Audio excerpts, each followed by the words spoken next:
The late afternoon heat pressed down on the base, and Captain Miller felt the weight of it through his uniform, the fabric clinging to his arms as the desert air shimmered across the tarmac. He had been stationed here for 3 years long enough to know every sound, every routine, every predictable rhythm of marine life, but something about today felt slightly off, not in a way he could name, but in the way the body senses, before the mind does the kind of tension that gathers before a storm. He had just left the officers meeting the usual updates about logistics training schedules and a few stern reminders about conduct in the presence of senior personnel. He laughed quietly to himself, thinking how he always took those reminders too seriously.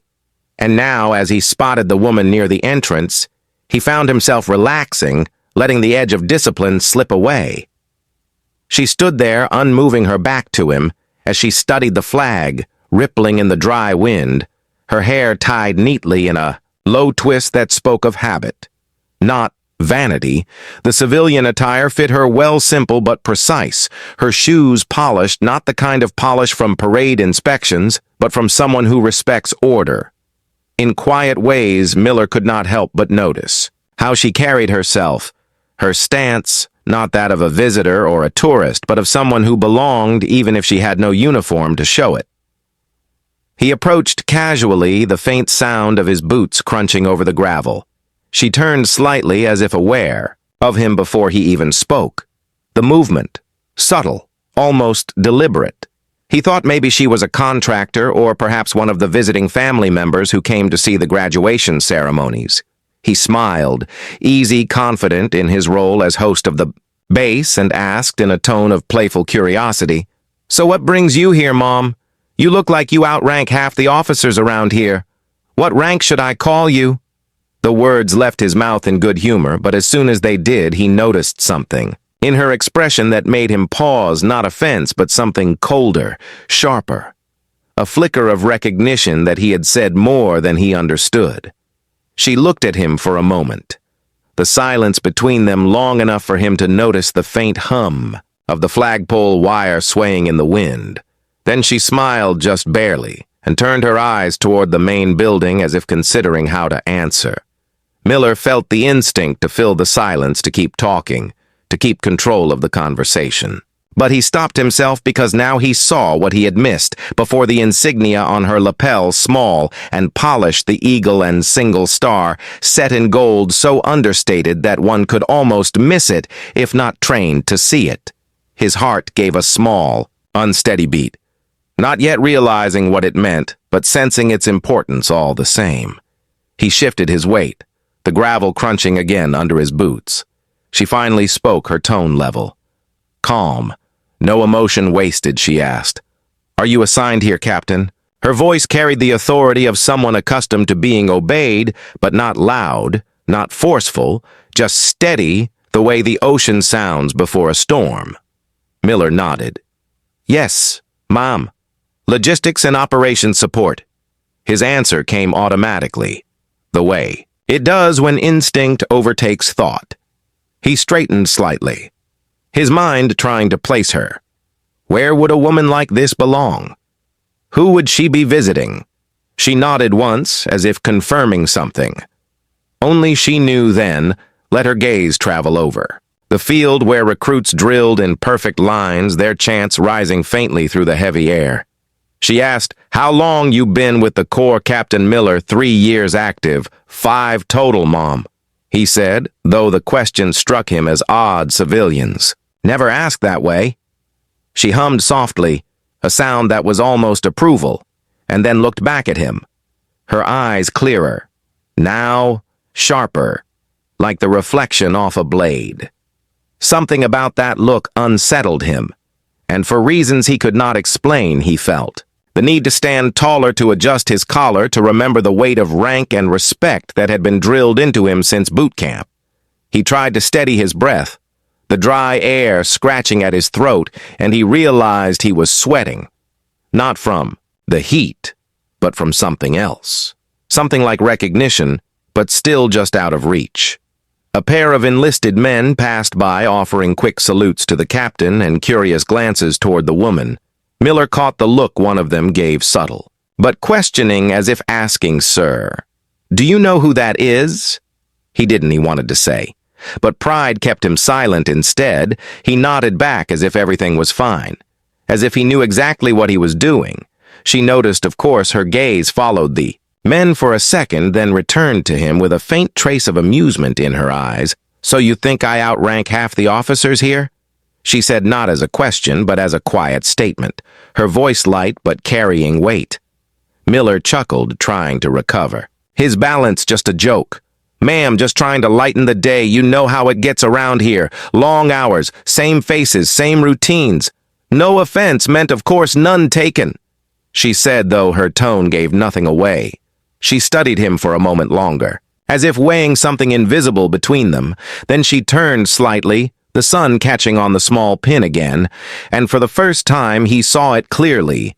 The single silver star framed by wings and laurel, her insignia unmistakable. His stomach tightened, though his expression stayed neutral. The training held, but inside, something shifted, a sudden rush of awareness, of hierarchy, of discipline, of how small words could become enormous mistakes. He swallowed, his throat dry. She looked at him again, this time with a faint smile, not mockery, not pride, just a quiet knowing that said she had seen this before, 100 times. "You must be new to recognizing insignia, Captain," she said. And before he could answer, she began to walk toward the main building. Each step measured calm, unhurried, leaving behind a wake of realization. Miller felt the urge to speak, to apologize, to explain himself, but no words came. The air was too thick, too heavy. His thoughts spinning in silence, he stood there watching her move across the concrete, the sunlight tracing her outline until she disappeared into the shadow of the command entrance. He let out a slow breath, his pulse finally steadying, but the weight of the encounter lingered like dust after a drill he replayed. Every second, every word, every glance, until it all blurred together. The joke that had seemed harmless now echoed back in his mind as a lesson in humility. He looked toward the flag again, its motion steady in the hot wind, and for the first time, in a long while, he felt the strange mixture of respect and unease that only true authority inspires. The bass returned to its rhythm, the sound of distant commands rising once more, recruits shouting in unison, boots striking the ground, the world resuming its order as if nothing unusual had occurred. But Miller knew better. He knew that somewhere inside the building, the woman with the quiet eyes and the single star carried stories and authority far beyond his own reach, and he had stumbled into that orbit without realizing it. He straightened his posture once more, out of habit, out of respect, then turned back toward the barracks, his mind already replaying how easily a single careless question could change the tone of an ordinary day. The air in the command corridor felt cooler than outside, yet heavier, as if the walls themselves held the weight of every order ever spoken. Captain Miller followed the sound of distant voices and the echo of boots on tile. His steps slower now, each one careful, each one measured. He caught a glimpse of her again, near the conference room door, surrounded by senior officers who seemed to move with quiet precision around her. He realized then, without needing words, that his earlier guess had been right. She was not a visitor. She was the commanding officer visiting for inspection, and he had just joked with a brigadier general. He stood at attention a few paces away, the instinct to vanish, fighting against the discipline drilled into him since the first day of training. She turned her head slightly, catching sight of him, and for a moment, the world shrank to a point of silence. No sound, no movement, just the steady hum of the lights above. She gave the faintest nod, a gesture that felt both acknowledgement and dismissal at once. And then she turned back to the officers, speaking in low tones about readiness reports and performance metrics. Her calm command filled the space without raising her voice. Miller waited, unsure whether to leave or stay. The corridor seemed to stretch endlessly, each second lengthening into something unbearable.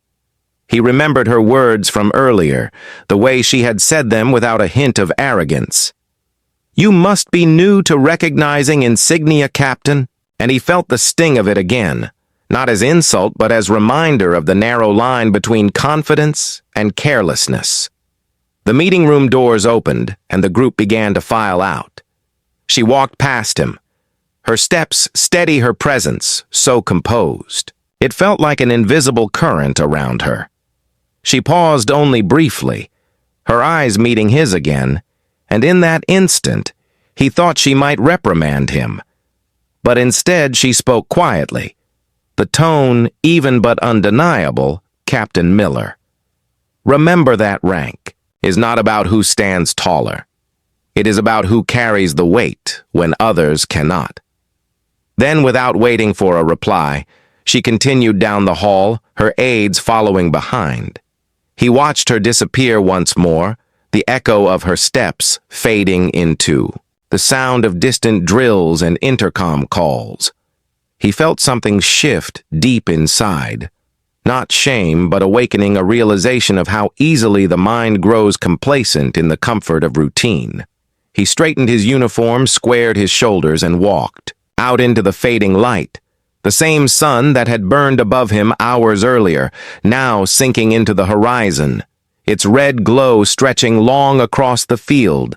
And in that glow, he promised himself that the next time,